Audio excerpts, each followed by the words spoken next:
ਸਾਡੀ ਭੈਣ ਸੀ ਉਦੋਂ 12-13 ਸਾਲਾਂ ਦੀ, ਮੇਰੇ ਤੋਂ ਛੋਟੀ। ਉਹਦਾ ਸਾਰਾ ਦਾਜ ਬਣਾਇਆ ਸੀ ਹਾਂ, ਉਹ ਪੇਟੀ ਦੇ ਵਿੱਚ ਨਾ ਦਾਜ ਪਾ ਕੇ ਤੇ ਨੱਪ ਛੜੀ ਸੀ ਤਿਲੇ। अच्छा ਹਾਂ, ਸਾਨੂੰ ਪਤਾ ਸੀ ਨਾ ਵੀ ਨਾ ਤੁਰ ਜਾਣਾ है, ना निकल जाना है, तो पेटी जदों आवांगे पुट लावांगे। और जो जहेज़ का सामान था वो सारी पेटी जो है ना वो हमने घर में गड़ा खोद कर और ज़मीन में दबा दी कि हालात ठीक होंगे तो हम वापस आकर ये पेटी निकाल लेंगे, इसके अंदर जो सामान है।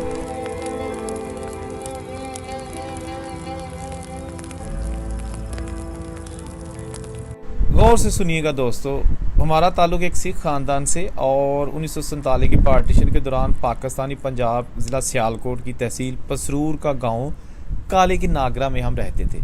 हमारी जवान बहन की शादी की तैयारियां अरूज पर थीं। सारा सामान जहेज़ का तैयार कर रखा था, लेकिन 1947 के हंगामे शुरू हो गए। जब हंगामे शुरू हुए तो हमने सोचा कि ये हंगामे जल्द ठीक हो जाएंगे और हालात मामूल पर आ जाएंगे, लेकिन हमें गांव के मुसलमानों ने कहा कि हालात ठीक होने वाले नहीं हैं, जत्थे आ रहे हैं, आपको नुकसान पहुंचाएंगे, बेहतर यही होगा कि आप यहां से चले जाएं। लिहाजा हालात को देखते हुए हमने वहां से आने का फ़ैसला किया और जो जहेज़ का सामान था वो सारी पेटी जो है ना वो हमने घर में गड़ा खोद कर और ज़मीन में दबा दी कि हालात ठीक होंगे तो हम वापस आकर ये पेटी निकाल लेंगे, इसके अंदर जो सामान है वो निकाल कर अपनी जो बेटी है उसकी शादी बड़ी धूमधाम से करेंगे। लेकिन देखिए कि कुदरत को कुछ और ही मंजूर था। ये सारी स्टोरी सुनाई सरदार जागीर सिंह ने। इनके वालिद साहब का नाम सरदार जगत सिंह था और ये नागरा फैमिली से इनका ताल्लुक़ था, काले की नागरा। और 1947 की पार्टीशन से ये लोग आबाद हैं ज़िला गुरदासपुर की तहसील बटाला का गांव मसानिया, वहाँ पर ये आज तक रहाइश पजीर है। सरदार जी ने संतालीनामा चैनल को इंटरव्यू देते हुए बहुत सारी उस दौर की बातें शेयर की। उस इंटरव्यू का लिंक भी मैं डिस्क्रिप्शन में दे दूंगा, आप वो भी यहाँ पे देख सकते हैं। उन्होंने कहा कि हमें कहा गया कि अगर आप मुसलमान बन जाएं और इसी गांव में रहें तो आपको कोई कुछ नहीं कहेगा, लेकिन हम इंडिया आ गए। इसके साथ साथ वहाँ कुछ सिख फैमिलीज़ थी 2-3, उन्होंने कहा कि हम मुसलमान बन जाते हैं और हमने इंडिया नहीं जाना, लिहाजा वो उसी गांव काले की नागरा में ही रहे और हम लोग जो है ना वो इंडिया आ गए। 6 महीने बाद मिलिट्री का ट्रक गया और वो जो ख़ानदान वहाँ पर मुसलमान होकर ज़िंदगी बसर कर रहा था, सिख ख़ानदान, उसको वो ट्रक लेकर इंडिया आ गया। जब वो यहाँ आए तो उनसे पूछा गया तो उन्होंने कहा जी कि जब हम मुसलमान बन गए थे तो हमारा किसी ने कोई नुकसान नहीं किया, हमें बड़ी इज्जत और एहतराम के साथ उन्होंने रखा। बड़े प्यार मोहब्बत नाल कोऑपरेटिवली उन्होंने कटे, उन्होंने मुसलमाना दुख नहीं देता। उसके बाद ये सिख ख़ानदान जो कि इंडिया में आबाद था और इनकी बेटी के जहेज़ का सामान पाकिस्तानी पंजाब के गाँव के सहन में दबाया गया था। 40 साल बाद ये सरदार जागीर सिंह वीज़ा लेकर जब इंडिया से पाकिस्तान पहुँचे और उन्होंने अपने गांव जाने का इरादा किया। काले की नागरा में जब पहुँचे तो बड़े अच्छे तरीके से इनको गांव का विज़िट करवाया गया। इन्होंने कहा कि मैंने अपना घर देखना है।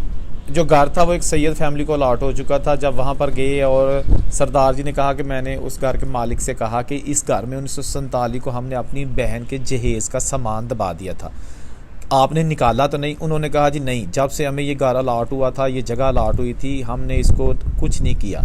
गो कि वहाँ पर अब पुराना घर नहीं था, नया घर बन चुका था।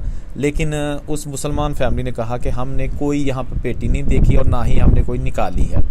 तो सरदार जी ने कहा कि अगर आप चाहें तो हम आपको इजाज़त देते हैं, आप अपने घर में से वो पेटी निकाल सकते हैं। लेकिन उस मुसलमान फैमिली ने कहा कि अब कोई फ़ायदा नहीं है, बहुत देर हो चुकी है और अब वैसे भी ऊपर हमारे घर बन चुके हैं, लिहाजा जो जहाँ है एज़ इट इज़ अब रहने दें और इसको माजी का हिस्सा ही समझें।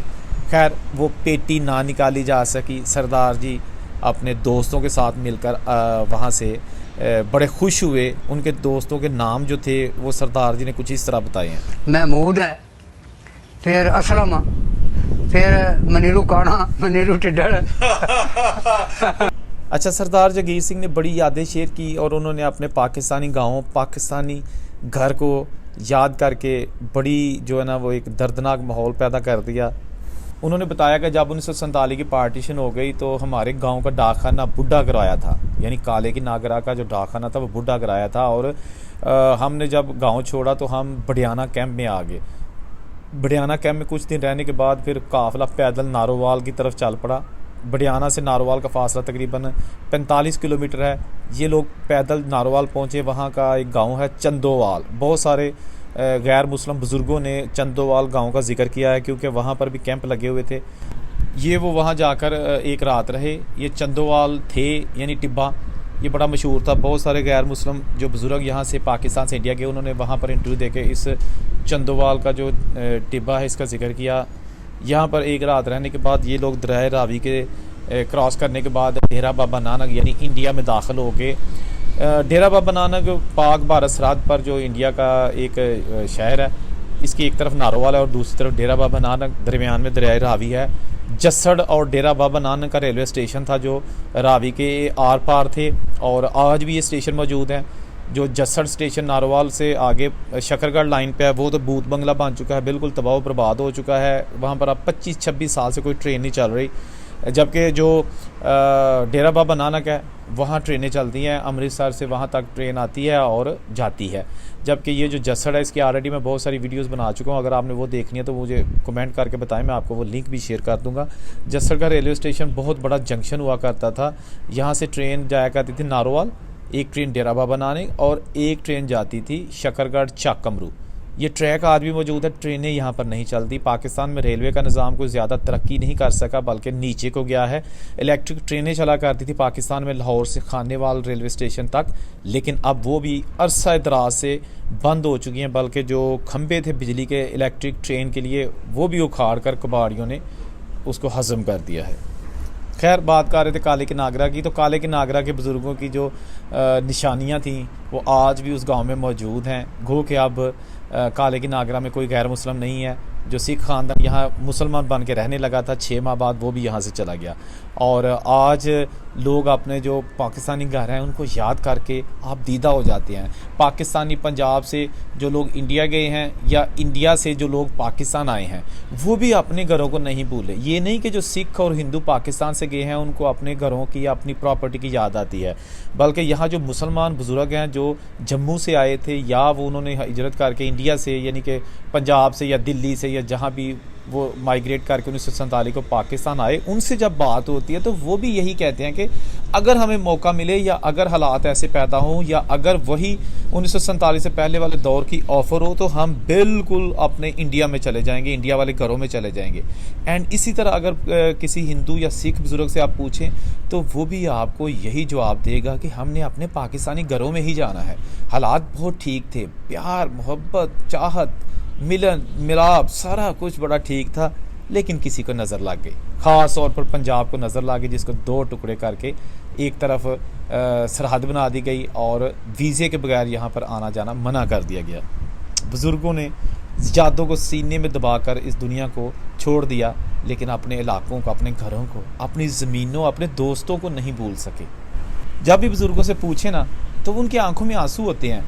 वो ना भी रोना चाहें तो उनकी आंखों में जो आंसुओं की चमक होती है वो सुनने वाले, देखने वाले को आपदीदा कर देती है, अफसुर्दा कर देती है। जब मैं ये वीडियो बनाता हूँ तो मुझे बड़े कमेंट आते हैं नई जनरेशन के, जो नई नस्ल है, जो उस वक़्त के जिनके दादा ने हिजरत की थी या अब्बा ने हिजरत की थी, वो हमें कमेंट करके बताते हैं कि हमने जो कहानियाँ सुनी थी आपने उसकी अमली तस्वीर दिखा दी है, पाकिस्तान की पुरानी इमारतें दिखाकर, पुराने बुज़ुर्गों के इंटरव्यूज़ दिखाकर, लेकिन हम ये सिलसिला रोकेंगे नहीं।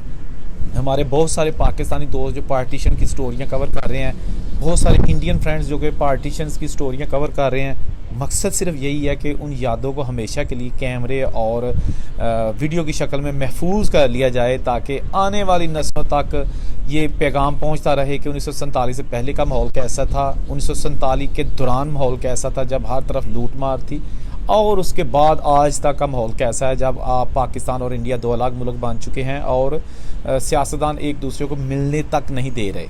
एक समझौता एक्सप्रेस जो कि लाहौर से दिल्ली जाया करती थी बरास्ता अमृतसर, उसको भी बंद कर दिया। 4 साल हो गए हैं, 5 साल वो ट्रेन अभी तक नहीं बनी, चल सकी। अल्लाह करे कि मुल्क जो है ना, दोनों मुल्क इनका अमन हो, लोगों का आना जाना बड़ा आसान हो, ताकि लोग अपने बुज़ुर्गों की निशानियाँ देख सकें। जहाँ रहें खुश रहें, चैनल को सब्सक्राइब कर दें। औरंगज़ेब को इजाज़त दीजिएगा। अल्लाह हाफिज़।